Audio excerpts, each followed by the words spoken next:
बच्चे और बच्चियों, ये लोगों को मालूम ही नहीं है कि मालिक ने अपना विस्तार कैसे किया है। और वो मालिक जो सबका धनी है, जो माता पिता है, जो प्रभु है, वो कहाँ रहता है और उसकी बड़ाई, उसकी महिमा वो कैसी है, उसका देश कैसा, किसी को नहीं मालूम। ये सब यहाँ आए और उसको सब के सब भूल गए। पता ठिकाना सब जाता रहा। महापुरुषों का आना तो इस कलयुग में अभी थोड़े से वर्ष हुए हैं, तब से आना शुरू हुआ। पहले संतों का पदार्पण मृतलोक में नहीं था। उस अनामी मालिक ने, जो अरूप है, अनाम है, उसने अपनी मौज मर्जी, अपनी इच्छा से 3 लोकों को स्थापित किया। एक अगम लोक, अगम पुरुष को बैठा दिया। एक अलग लोक, अलग पुरुष को बैठा दिया। और एक सतलोक, सतपुरुष को। बस मालिक की ये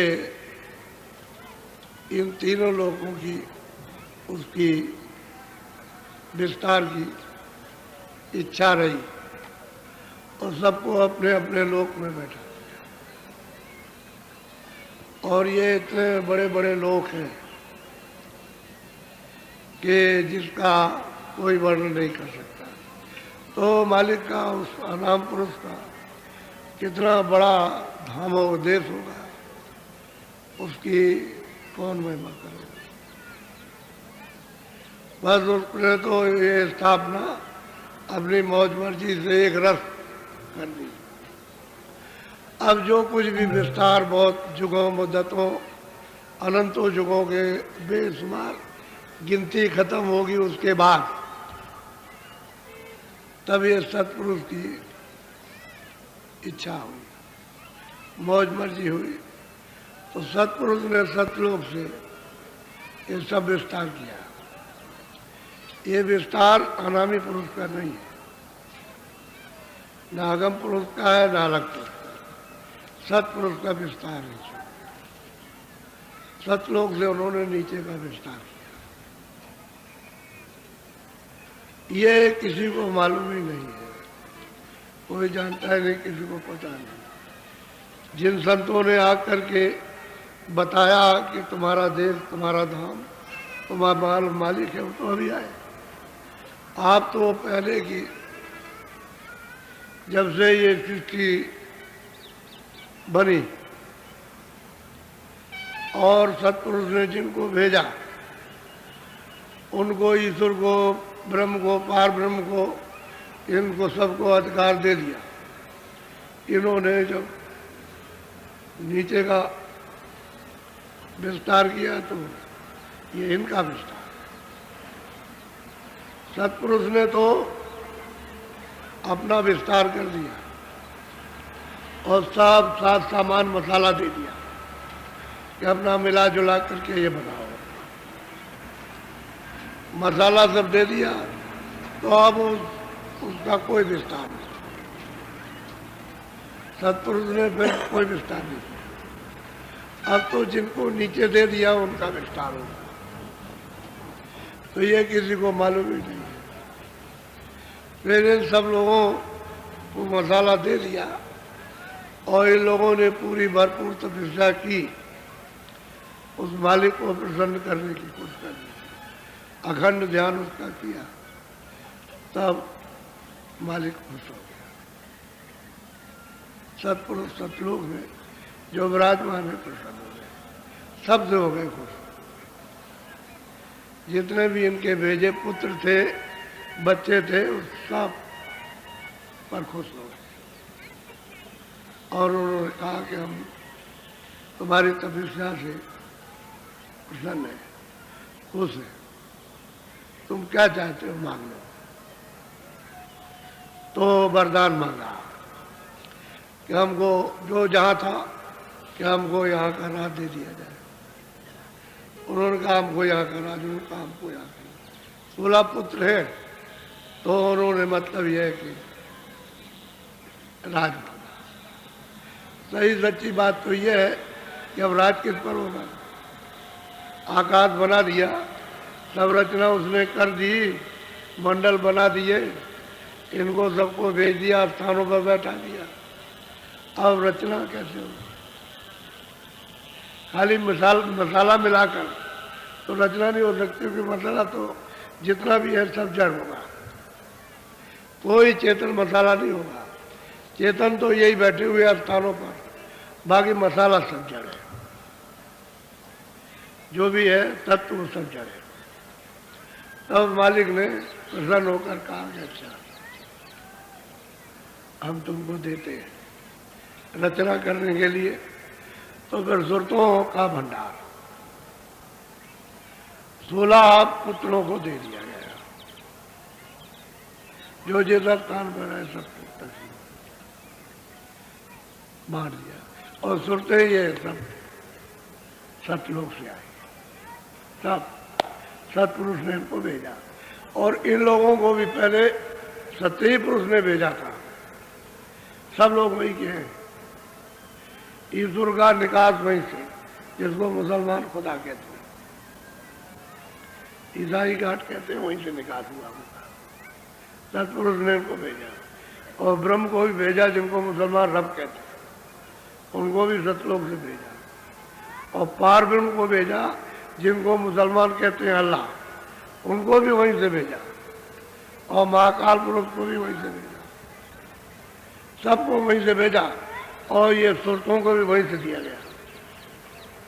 अब इन लोगों को जब बांट दिया तो उन्होंने अपने शक्ति तो इनके पास थी ही, मसाला मिलने के बाद तो इनके पास क्षमता तो थी ही।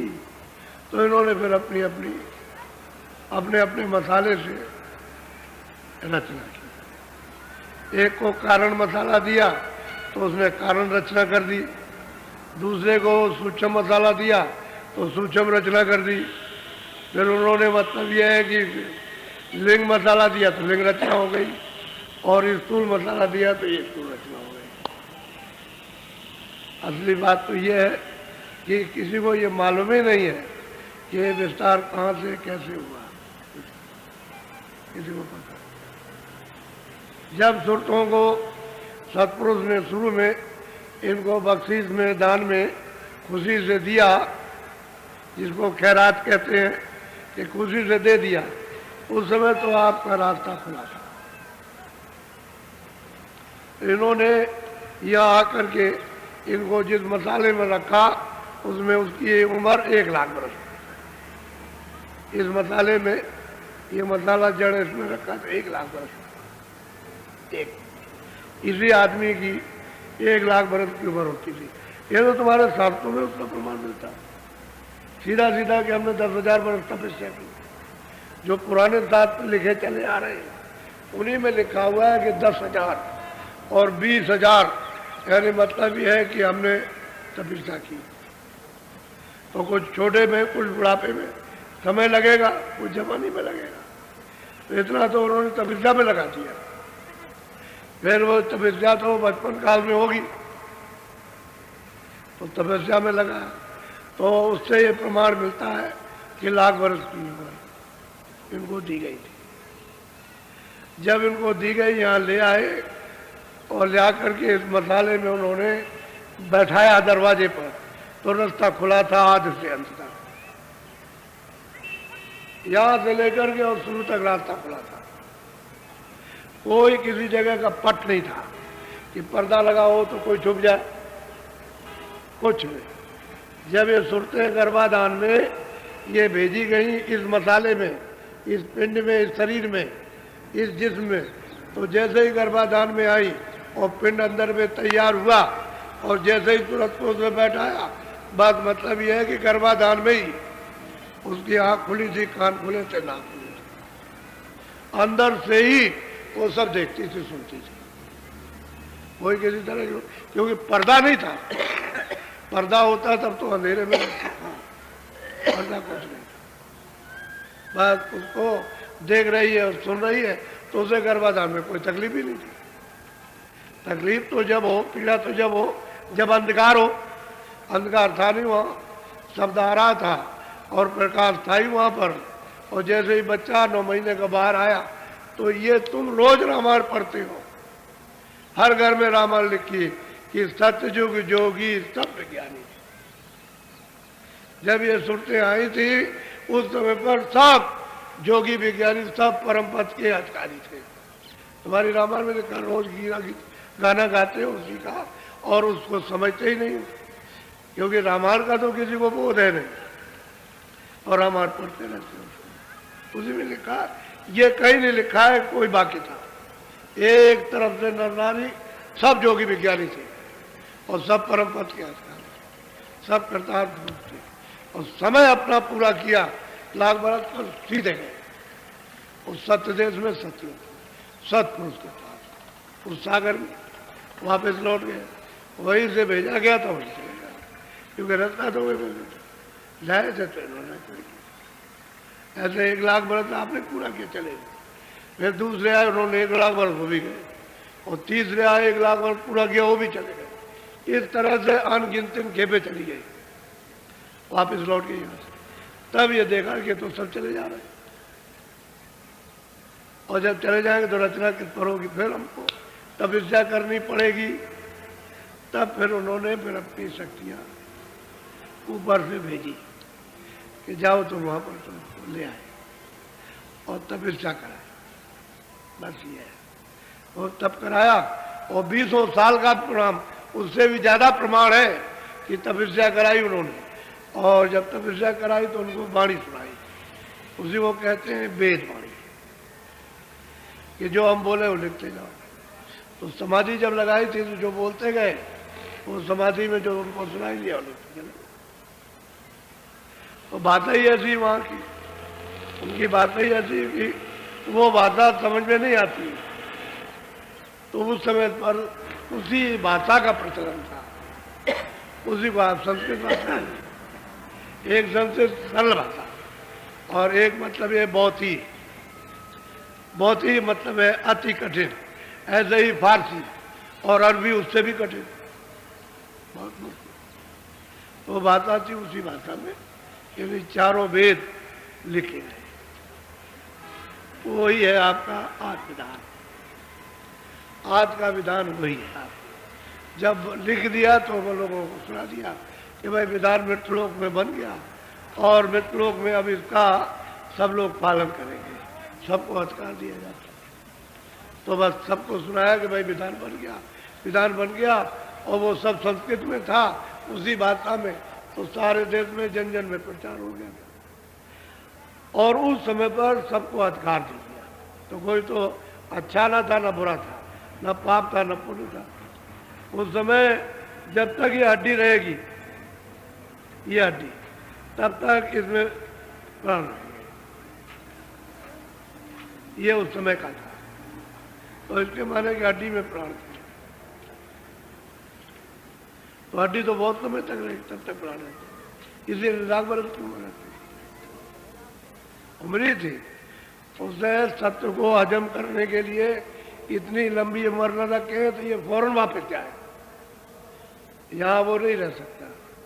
हजम करने के लिए इस मसाले में ये जज हो जाए, तब फिर उन्होंने ये विधान बनाया, और फिर आपको अपने लोग का बनाया कि भाई देखो मेरे लोग का ये विधान नियम है, अब इसका सब लोग पालन करेंगे, और जो भी पालन, अच्छा करो या बुरा करो, अच्छे का फल आपको अच्छा मिलेगा, बुरे का फल, पहले तो अच्छा बुरा पता ही नहीं, अब उसका आपको फल मिलने लगेगा।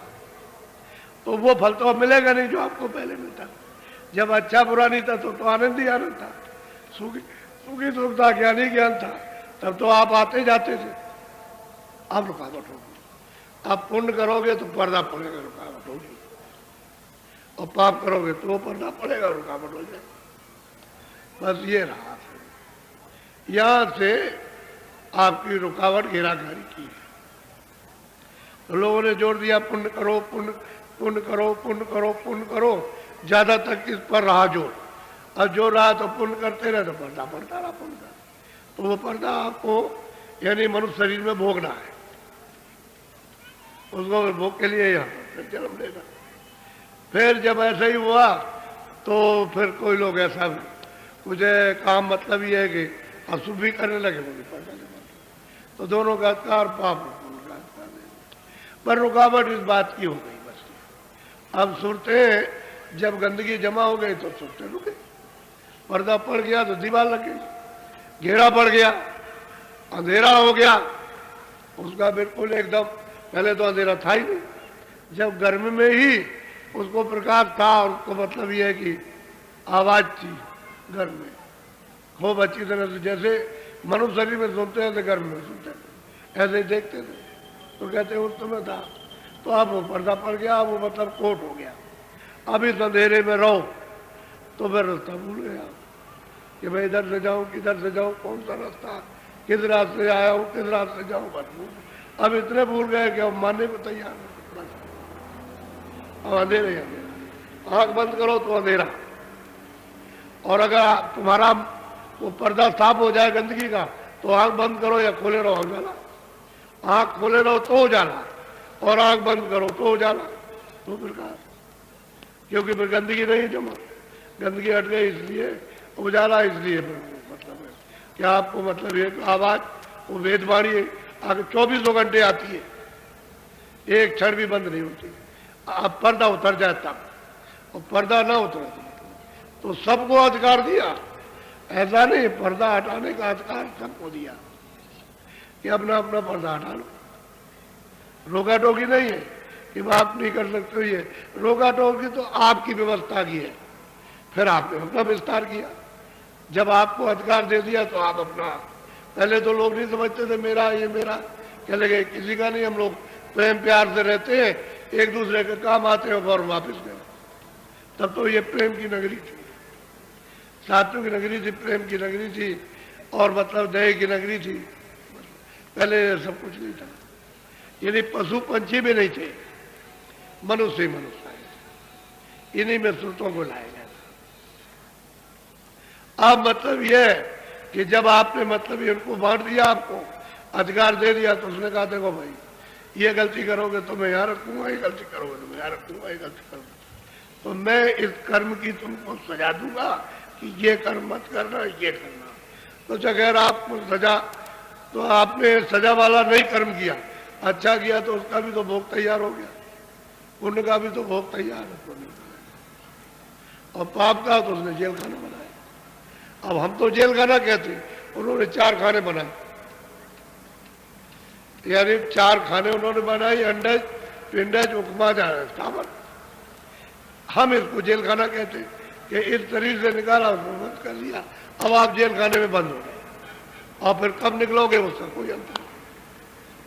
ये बात अब यही है कि पाप और पुण्य, ये कौन कहता है कि पाप पुण्य का फल नहीं मिलेगा, वो तो रोज ही चिल्लाया जाता है कि जो करोगे सुनो, रोज कहा जाता है कि भाई न तुम पाप करो न पुण्य करो। क्यों आप करते हो पाप पुण्य की, मेरा तुम कुछ मत करो कि मेरा कहते मेरा कुछ नहीं है, तो न पाप कीजिए न पुण्य कीजिए। जब जीवों को तुम्हारे शरीर द्वारा कोई भी तकलीफ नहीं होगी तो फिर आपको लगेगा नहीं पाप, कुछ लगने को नहीं। पाप पुण्य तो जब लगेगा जब उसको तकलीफ होगी। अरे भाई पाप पुण्य तो तब देना पड़ेगा जब उसको आराम दोगे, ना तुम आराम देते हो ना तकलीफ देते हो, तो लेन देन किस बात का? लेन देन तो इसी बात का है कि ये तुमने लिया और ये तुमने दिया, और तुमने ये रुला करके लिया दिया तो वैसे रुला करके और खुशी में लिया दिया तो लेना तुमने, जैसे जैसे लिया दिया ये देना, ये अदला बदला हो। कहावत नहीं तुम्हारी किताबों में लिखा, ये अदला बदला सब देना पड़ेगा। तो जो पुरानी किताबों में उसके भूल गए, जो आज की किताबें हैं ऋषियों मुनियों की, उसको भी आप भूल के बैठ गए। संत तो आए नहीं थे, तो संतों को तो आना नहीं हुआ। इसलिए ठीक है, उस समय पर आप उसको नहीं मानते थे, इन्हीं को मानते, जो मांग करके ले आए आप उन्हीं को मानते। चलो ईश्वर को मानते, भाई ब्रह्मा को मानते, विष्णु को मानते, इन्हीं को मानते, लेकिन वो भी आपने नहीं माना। अब पूछा जाए कि ये कहाँ है, तो आप क्या बताओ, इनके पास कैसे जाएगा, वो भी नहीं बताना। तो बड़ा भूल भुलैया हो गई, कर्मों में फंस करके भूल भुलैया हो गई और भटक के अब इसमें उतर गए, खाने पीने मारने पर उतर आए। अब जिसको पाओ उसको मार दो। अभी तो ये दशा तुम्हारी होने जा रही कि ऐसे उतर जाओगे नीचे घाट पर कि औरत को काट दो, बच्चे को काट डालो, मार दो। अब ये हो रहा है कि बच्चे मार दिए, अब भूख में बच्चे मार दिए, बच्चे मार दिए, खुद मर गए उसी भूख में। तो आप ये फिर जो कर रहे हो ये फंस निकाल, इसी से फिर बंद कर देगा, ले जाएगा नरकों में, फिर याद कर देगा। आपको क्या मालूम कि नरकों में क्या सजा दी जाती, कुछ महात्माओं ने जो देखा वो सब वर्णन किया है, इसलिए ये वेद किसी को मालूम नहीं है। 700 वर्ष हुए, अभी 1000 वर्ष भी नहीं हुआ, 700 वर्ष हुए जब से वो महात्मा महापुरुष उस सत्पुरुष ने भेजा। जाओ जाकर के जीवों बताओ कि तुमको बहुत तकलीफ है और मैंने तुमको भेजा था और तुमको यहाँ फंसा लिया गया और तुमको आने का रास्ता बंद कर दिया और तुम बहुत दुखी हो, रोते हो, चिल्लाते हो और 84 में नरकों में नाना प्रकार की यातनाएं, तो तुम चलो वापस लौट चलो, घर चलो, ये तुम्हारा घर नहीं है। तब फिर महापुरुषों ने तो आपने तो पहले विरोध किया, सबका विरोध किया। जितने भी महात्मा है जिनको आप कहते हो पूरा पूरा उनका विरोध हुआ, सबका विरोध किया। भाई उन्होंने क्या आपके साथ में अन्याय किया, क्या किया उन्होंने? अरे भाई तुमको ले जाने के लिए नहीं, चलो वहां चलो, अपने घर में चलो, ये घर तो है नहीं परदेश, और सरासर यानी कोई सामान तुम्हारा नहीं, जबरदस्ती कहते हो मेरा, और इसके लिए विलाप करते हो और वो लिए जा रहा है, इसलिए तुम्हारा है। ये किराए का मकान, तो जब किराए का मकान ये है तो जो सामान है उसका मकान का वो तेरा है, वो भी तो किराए में मिला, उसको भी तो समझना चाहिए कि मकान किसी का, सामान किसी का। तुमको कहा भाई देखो ये सब सामान है और ये मकान, इसमें आराम से रहो और सामान को इस्तेमाल करो, तो आप ये सब उसने दे दिया कि भाई लीजिए ये मकान ले लीजिए और ये सामान है, इससे तुम इसका लाभ उठाओ, इसको ठीक ठाक रखना और मेरे पास चले आओ। तो उसके पास भी नहीं जाते हो, उसने ये नहीं कहा कि मेरे पास मत आओ, तो मेरे पास चले आना, लेकिन कैसे आना? शुद्ध हो जाना, अशुद्ध मत रहना, शुद्धि कर लेना। क्या कि मन, बुद्धि, चित्त, अंतःकरण, जीवात्मा, इसको साफ करना, मेरे पास तब आना। गंदे लोग मेरे पास नहीं आ सकते, तो ईश्वर के पास भी नहीं जाते, उस खुदा के पास नहीं, गाट के पास भी नहीं जाते। गए बस काट डाला, पैर काटो, गला काट दो, सीधा काटो, पेट चीर दो, बस ये इसमें मजा आना। बताओ कैसे जाओ? तो सजा देगा। तो महात्मा है, उन्होंने आकर, पहले तो बहुत विरोध हुआ कि जानते ही नहीं, फिर दूसरे आए, फिर तीसरे आए, फिर वो आए, एकदम से तांता लग गया। अब आप उनके रास्ते के सामने, अब तो सीधा रास्ता, एक नहीं बहुत प्रमाण। आप ये कहो कि भाई किसने पाया, किसने देखा, कौन पहुंचा, किसने जाना, तो अब तो बहुत प्रमाण है, एक दो प्रमाण। तो असल में बात ये उन्हीं की खोज के लिए कि अपने घर में जाना है, अपने उस सागर में जहाँ से तुम आए हो वो अविचल धाम है, अविचल देश है, कभी चलायमान नहीं, छोटा बड़ा नहीं, वो सदा एक रस चलने वाला।